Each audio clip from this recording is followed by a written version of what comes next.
Hello everyone, আসসালামু আলাইকুম। আজকে আমি আপনাদের সাথে খুবই অল্প সময়ে খুবই সুস্বাদু একটা মগজ ভুনার রেসিপি শেয়ার করব। আশা করছি আমার আজকের রেসিপিটা আপনাদের কাছে খুবই ভালো লাগবে। যদি ভালো লেগে থাকে ভিডিওটাকে অবশ্যই বেশি বেশি করে শেয়ার করবেন। চলুন তাহলে আপনাদের সাথে শেয়ার করছি কিভাবে এটা আমি তৈরি করলাম। এখানে প্রথমে আমি চুলার মধ্যে একটা কড়াই বসিয়ে এর মধ্যে দিয়ে দিচ্ছি 1/4 কাপ পরিমাণ সয়াবিন তেল। আর এখন এর মধ্যে একটা তেজপাতা, এক টুকরো দারুচিনি, 4টা এলাচ ও 5 থেকে 6টার মতো লবঙ্গ দিয়ে দিচ্ছি। এখন এগুলোকে হালকা একটু ভেজে এর মধ্যে দিয়ে দিচ্ছি 1 কাপ পরিমাণ পেঁয়াজ কুচি।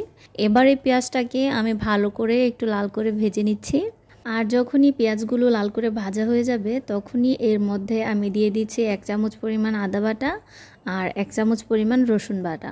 এখন এই আদা রসুনটাকে পেঁয়াজের সাথে ভালো করে ভেজে নিব। যখনই আদা রসুনটা ভালো করে ভাজা হয়ে যাবে তখনই এর মধ্যে আমি দিয়ে দিচ্ছি স্বাদ মতো লবণ, 1/2 চামচ পরিমাণ হলুদ গুঁড়া ও 1/2 চামচ পরিমাণ মরিচ গুঁড়া। এর সাথে দিয়ে দিচ্ছি 1/2 চামচ পরিমাণ জিরা গুঁড়া ও 1/2 চামচ পরিমাণ ধনিয়া গুঁড়া। এখন সবশেষে 1/2 চামচ পরিমাণ গরম মশলা অ্যাড করে দিয়ে দিচ্ছি এর মধ্যে সামান্য পরিমাণ পানি। এখন পানিটাকে মশলার সাথে মিশিয়ে ভালো করে মশলাটাকে কষিয়ে নিব। আর মশলাটা যখন ভালো করে কষানো হয়ে যাবে তখনই এর মধ্যে আমি আস্ত মগজটাকে দিয়ে দিচ্ছি। আর এখন এর মধ্যে 1/2 কাপ পরিমাণ পানি অ্যাড করে নিচ্ছি। রান্নাটা করার সময় সূর্যের আলোটা একটু বেশি থাকার কারণে এখানে মগজটাকে একেবারে বোঝাই যাচ্ছে না। আর এখন এটাকে আমি ঢাকনা দিয়ে ঢেকে কিছুক্ষণ রান্না করব, যতক্ষণ না মগজটা সিদ্ধ হয়ে যাচ্ছে। আর এই তো দেখতেই পাচ্ছেন মগজটা প্রায় সিদ্ধ হয়ে গেছে। এখন এটাকে একটু উল্টে পাল্টে দিয়ে চামচের সাহায্যে আমি কেটে নিব। এই মগজের টুকরাগুলোকে আপনাদের ইচ্ছা অনুযায়ী বড় বা ছোট করে নিতে পারেন।